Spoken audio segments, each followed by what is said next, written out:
वज़ीर आला मरियम नवाज ने पंजाब में लैपटॉप स्कीम दोबारा शुरू करने का ऐलान कर दिया। स्कूलों में बच्चों को मुफ्त दूध मिलेगा।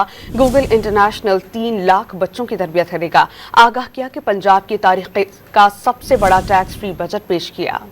वज़ीर आला मरियम नवाज की पंजाब असम्बली में बजट से मुतालिक तकरीर, अपोजिशन का शोर शराबा और नारेबाजी। मरियम नवाज ने अपोजिशन अरकान को मशवरा दिया कि बैठ जाएं, गला थक जाएगा। स्पीकर मलिक अहमद खान से भी अपनी जानिब मुतवज्जा रहने की गुजारिश की। वज़ीर आला पंजाब मरियम नवाज ने तकरीर के दौरान अपोजिशन पर ताक कर वार किए। दावा किया कि इनके पास गालम गलोच के अलावा कुछ नहीं, इन्हें शर्म होती तो ये मुल्क पर हमलावर न होते। मरियम नवाज ने मशवरा दिया कि गला फाड़ने के बजाय खैबर पख्तूनख्वा में रोटी सस्ती करवाएं। तंज किया कि टिकटॉक बनाने के लिए भी मेहनत करनी पड़ती है।